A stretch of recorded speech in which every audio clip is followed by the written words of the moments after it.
Two leaders, two superpowers, one summit that could change the world. Donald Trump, the deal maker. President Xi Jinping, the strategist. Both returning stronger. Both with everything to lose and everything to win. This isn't about trade deals or headlines. It's about who will lead the 21st century in AI, in global trade, the stakes, Taiwan, technology, and global order itself. History is watching. From Nixon's gamble in 1972 to China's rise as a global manufacturing powerhouse, every move has led to this very moment. And now, on October 30th of 2025 in South Korea, these two men will face off on the sidelines of a global summit that can change history itself. Will they find a path to peace and cooperation, or push the world towards total conflict in this financial Cold War? Because the choices made in that room will decide the opening chapter of this century. Don't miss our upcoming episode on the Perseverance Mindset podcast. President Trump and Xi Jinping, the summit that redefines the 21st. So the Trump-President Xi summit.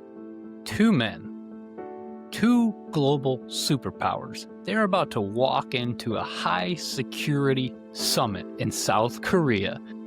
And in that room, on October 30th, for what's being called the most consequential meeting in 50 years, when they walk out, the world as we know it may be fundamentally different. On one side, you have President Trump, first elected in 2016, twice impeached, and now, after a stunning return, regardless of your feelings about him, in 2024, he is now the president again. He's a man whose entire identity is built on disrupting and challenging the old way of doing things. And again, on a promise of America first. And on the other side, President Xi Jinping, the most powerful Chinese leader since Mao. He's a man who's crushed dissent, amassed absolute authority, and is driven by a vision to restore China to the center of the world. Not his country, the world. So this isn't just another meeting about trade deals or territory. It's the climax of a half-century rivalry, of a quiet, relentless battle for global dominance. And the rules that shape the 21st century. This moment didn't come out of nowhere, but you could see it coming. You have to understand the long and winding road that brought these two men and their nations to this edge of the cliff. And this is the story of how 50 years of history have led to a single moment who decide who leads the world. It all starts with a gamble, a handshake that broke a generation of silence and hostility. In 1972, President Nixon, a fierce anti-communist, flew to Beijing to meet Chairman Mao. It was a stunning geopolitical play. For more than 20 years, the U.S. had refused to even recognize the People's Republic of China, Chinese Communist Party. To America, it was dangerous. It was a communist monolith. But Nixon saw an opportunity, an opening. The world wasn't just East versus West. The communist bloc was fracturing, and a bitter rivalry had exploded between China and the Soviet Union. An opportunity. Nixon and his famously shrewd national security advisor, Henry Kissinger, decided to play the long game. Their logic was cold and brutally clear. Open up China, and they could drive a wedge between the two communist giants, gain leverage over the Soviet Union, and maybe, just maybe, get out of the Vietnam War. So Nixon called it the week that changed the world. He wasn't wrong in the history books at all. The agreement they signed, the Shanghai Accord agreement, whatever you want to call it, was a masterclass in saying everything or nothing at all. On the explosive issue of Taiwan, the U.S. simply acknowledged that China on both sides of the strait believe there is one China and didn't challenge that view, but that leads us where we are today. So these are the hardest questions down the road, and that was the gamble. And that by bringing China in from the cold and acknowledging them, America could shape its rise in a way that served American interests. For 50 years, that gamble has been the bedrock of U.S. policy. And now in 2025, the dealer is calling the bet. So the door Nixon opened in 1972 became a floodgate after Mao's death, Basically, other leaders and chairmen rose to power. They'd seen the horrors of cultural revolution and knew the Communist Party's survival deepened not on ideology, but on delivering prosperity. He said something that would change the world, like, to get rich is glorious.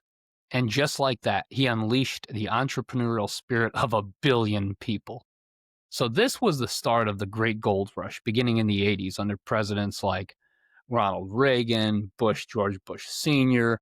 The policy of engagement, not avoidance with China, could have led to results. The world watched stunned as China set up economic zones, laboratories for powerful new hybrids under authoritarian rule, used with free market capitalism like a synergy.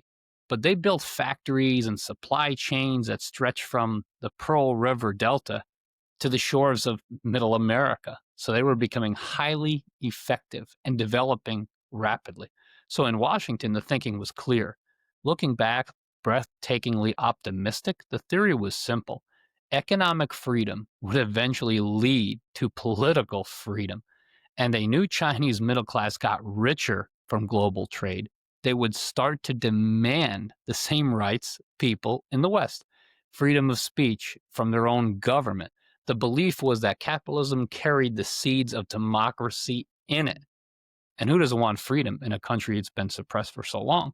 So the fall of the Soviet Union in 1991, tear down this wall, seemed to prove this theory right. It felt like the end of history, basically that democracy had won. It was assumed China would eventually follow the same path as South Korea or Taiwan. Not the case. This belief hit its peak basically around 2001 when basically the US president championed China's entry into the World Trade Organization. It was the ultimate bet that China would learn to play the world's economic rules by becoming a reasonable stakeholder, quote unquote. The benefits seemed huge for this. For American consumers, it meant an era of incredibly cheap stuff: electronics, clothes, toys, you name it. But under the surface, this is what China was doing. Something else was happening. It was basically hollowing out the manufacturing base of America. Factory towns rusted, jobs vanished, were shipped away, outsourced, and a deep economic anxiety began to grow, even if we didn't know it then. But it was happening. Meanwhile, China was undergoing the fastest industrial revolution in human history, and it was climbing the economic ladder. It built gleaming cities, lifted hundreds of millions out of poverty, still something to be studied as of to this day. But out of the other part of prediction, freedom never came of it. So the Communist Party saw that in the Soviet Union, it learned a different lesson. So as the money poured in, the gold rush was creating a new global reality, but it wasn't the one the West had expected.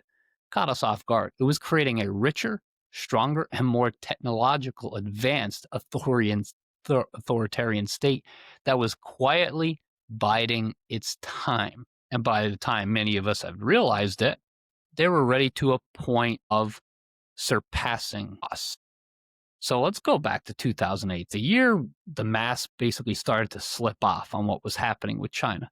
As the American financial system collapsed under the weight of its own speculation, everybody remembers those days, all that horrible tragedy that it was. It sent shockwaves across the globe. From Beijing, the view was illuminating. The United States, the champion of free markets.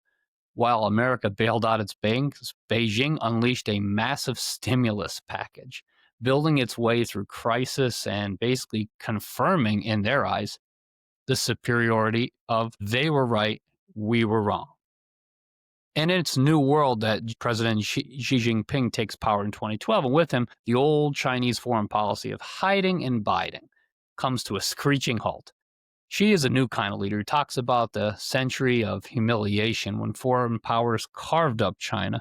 He promised a great rejuvenation of the Chinese nation and this Chinese dream, a promise to restore China to its historic place at the exact center of the world. And suddenly, China's posture changes completely. It's no longer a quiet junior partner. It starts to flex. It starts to become a mini United States economically. And then comes the Belt and Road Initiative, a massive global infrastructure project of ports, railways, pipelines stretching from Asia, Africa to Europe. designed to recenter the world economy around Beijing. Sounds kind of interesting today, doesn't it? The West was slow to wake up to this reality, and the assumption that China would eventually become more like the US so baked into the thinking that it was hard to see that what was happening in plain sight was the complete opposite of that. China wasn't converging, it was using wealth and technology from the globalization realm that we put them in, and discarding things like either engagement or partnership was replaced with a new frightening vocabulary, a rivalry, a competition. A chilling historical parallel started to be whispered in Washington. Basically, we're describing a dangerous dynamic when a rising power threatens to displace a ruling one. And this has been happening behind the scenes, just like Athens and Sparta. It looked just like the US and China were walking right down that path. And this wasn't a primrose path. This was a completely different type of path that we're talking about here. So let's go back to the first clash. We're talking about, this upcoming meeting between President Trump and Xi Jinping in South Korea. But the first Trump term, basically election of him in 2016, was a political earthquake that shattered what was left of the old consensus on China. For decades, both parties had largely supported policy engagement, but Trump ran against it. He saw the nation that had stolen all of our jobs, our technology, everything else they're doing, stealing IP, intellectual property theft from American businesses, reselling products at cheaper rates, outpacing our customers and consumers. So while in office, the president didn't wait, this is the first term, he had launched a trade war, slapping tariffs of hundreds of billions of dollars on Chinese goods. China hits back, targeting American farms and other key components. But the world's two biggest economies are now linked together in a costly economic brawl because nobody ever saw this coming. But the fight went deeper beyond trade. The administration at that time officially labeled China as a strategic competitor, which had not been done prior. The focus had shifted to technology. Chinese tech giants, like basically a lot of their larger firms, seen not as companies, but political arms of Chinese intelligence. And in this AI arms race we're in, this is all the more relevant today. This was the start of their internal decoupling from the United States, not relying on the United States for anything. They have the manufacturing, if they have the technology and the software to do it, they would completely step away. President Xi didn't flinch. Faced with American pressure, he doubled down on self-reliance, accelerating state-led programs like Made in China 2025 to achieve technological dominance. We're talking about AI in this financial Cold War. We're talking about, the trade part of this Cold War. And the relationship between President Trump then and President Xi found themselves famously confusing. We're not even talking about COVID. We're talking about everything that's leading us to this point at this meeting. Now, the more disciplined ideology played the calm statesman while preparing China for the long-term struggle. China doesn't have a 5, 10, 15, 20-year plan. They have a 100-year plan. It first exposed the cracks in a foundation and drew the battle lines for a much bigger conflict to come. And this is where we find ourselves. So I want to bring it to all of our perseverance pioneers out there. So while all this was going on, the 4 years after President Trump's first term weren't a cool down, they were an acceleration. Even President Biden had pushed and kept a lot of things that President Trump already had in place. The tariffs and tech restrictions, they weren't tossed out. They stuck around.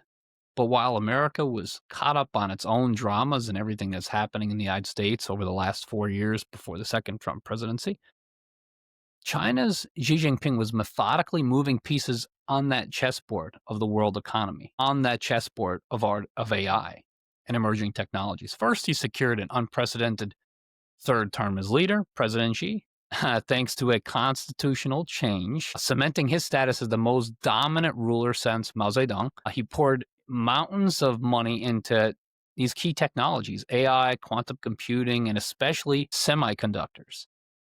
Basically, recognizes China's vulnerability to U.S. sanctions, he launched his own crusade of self-sufficiency. And that's how they got to the point that they have today.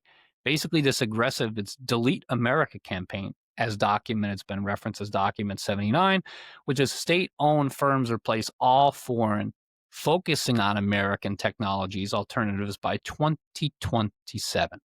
So on the world stage, President Xi moved to build a coalition of nations, basically tired of America's dominance and wanting to just replace us. They may have been saying that behind the scenes, but now they are full on, we are going to replace the United States, and we're open about it. That is our goal.